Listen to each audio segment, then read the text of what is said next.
Okay, one thing people really need to understand when dealing with direct observation is, there's a big difference when you are actually observing something from when you look at something and then you make shit up. Uh, this here is a case where, you know, and I can't stress this enough. I know I can look at it and I can tell whether you know, observe something like you're supposed to, or if you just figured, well, I'll just toss something down and it kind of looks like it, and okay, you know, there's a reason why we do direct observation. We do direct observation so we can learn to see, and there's a big difference between seeing something and just looking at it. And it does take practice to be able to do the difference. Uh, so let's first I'm gonna go through what exactly was wrong with this, and then we're gonna just I'll go through a couple of things to help keep this from happening and to help you learn to observe 3D space. So what we have here, I tried to do a little same setup where we have the three solids that are set up, lined up, going from horizontally on that x-axis, lined up equidistant to each other. Now in the image we've got this overlap happening. It's impossible. Even if the only way for that to overlap is if this is flush right up against it, and it's still, but in the picture it's not flush right up against it.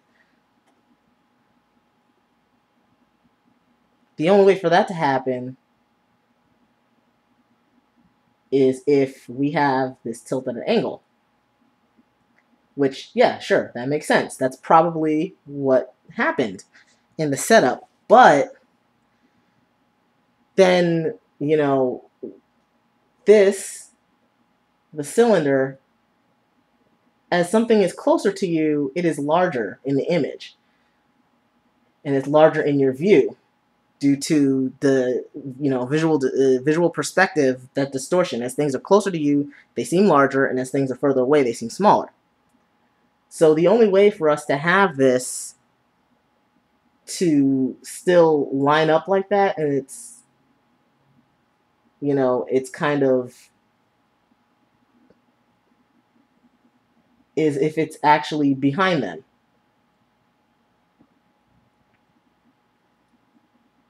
So yeah, we can still kind of get the same thing, and this could be just something that's a lot smaller, but you know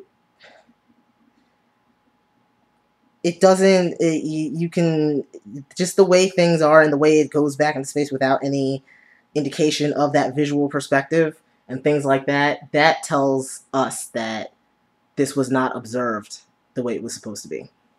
So you got to be really, really, really careful to pay attention to what you're doing instead of just slapping the pencil down and putting something on the paper. Anything you do where you're half-assing it shows. Even for me, anybody with it doesn't even take someone knowing more than I do. It doesn't take someone knowing more than you do. All it takes is to be observant, and you can tell whether someone worked and observed like they were supposed to, or if they have been observing. Because what this direct observation does, and the reason why it's so important, is because the things that you learn through direct observation, that's what you put into your work when you're drawing out of your head, so everything still is believable and solid and real, because you're taking what you learned from when you did look at things that were real. So that's really important. That's going to make a big difference in whoever did this one. If you were just making shit up, don't do that again, because that's wasting my time. It's wasting your time, but most importantly, it's wasting my time.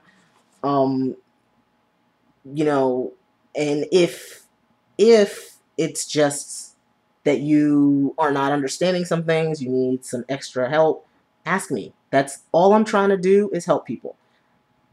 You know, just I'm yes, I'm very demanding, but I'm actually very approachable too. Just ask. Um, I'm gonna. That's this particular image is also one of the reasons why I laid this down to do this 3D grid.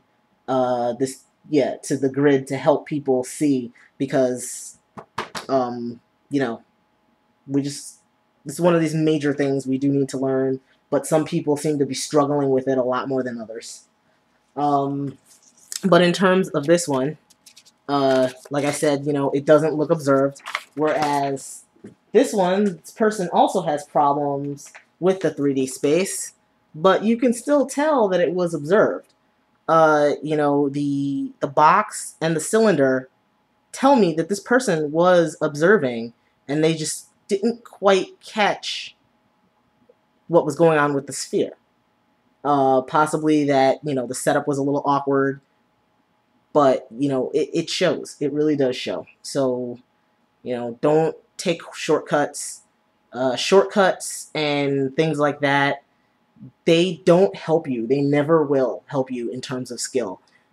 Usually what people think of as shortcuts are really just efficiency after you've learned and you are now cutting and trimming the fat of stuff you never needed to do in the first place. And you're being a lot more concise in how you're getting your results because you understand what you're doing. Trying to cut ahead and do anything before you understand what you're doing, it's not saving you any effort, it's not saving you any time. All it's doing is screwing you over for later.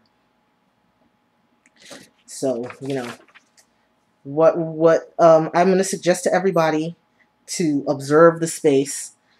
First you gotta you gotta look at it. You gotta look at it until you start to see it.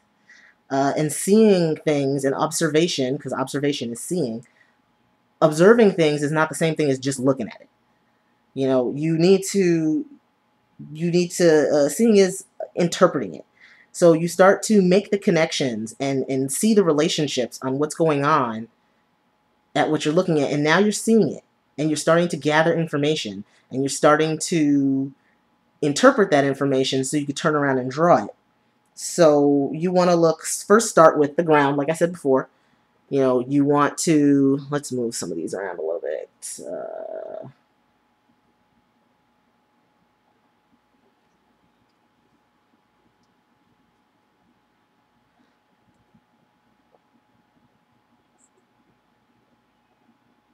All right. You want to, first thing is look at your ground. See those bounding boxes, see how things are lining up. We have these two line up along our, in one line there, the parallel, and then this guy is to the side of them. That should show. You got to make sure that that's clear where they exist on the ground and that they are separate. How far are they apart? Where are they in relationships to each other? Ask those questions. Do little sketch notes if you have to, if you're not going to remember it from when you start asking these questions and you finish. Also think about, okay, what's closer to me and what's further away from me? The one that's closest is going to dominate in size. And the ones that are further are going to be much more diminished in size. So that's also why, I have this one off, the cylinder is off by itself because it's so dominating that we need these two guys on the side together, and that's why they're overlapping to make one kind of entity, one shape, if you look at it in silhouette, to balance it out and make it a little more interesting. You don't want stuff to line all the way up. And if it looks lined up and flat, no matter where you position them, if you don't start by observing and making these relationships on what's going on the ground. And of course, you got to look at your shapes, your 2D shapes, like, your 2D heights. How tall is it? How tall is this one? How tall is that one?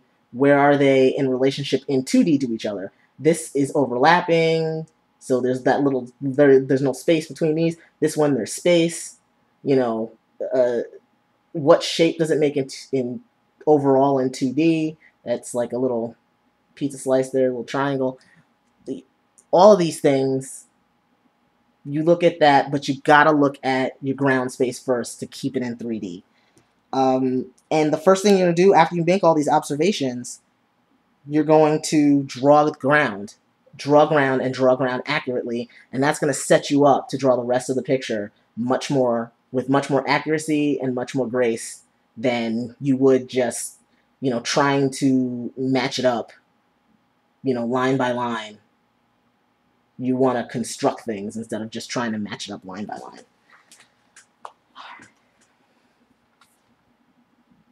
So yeah, observation. Don't make shit up, because I'll know.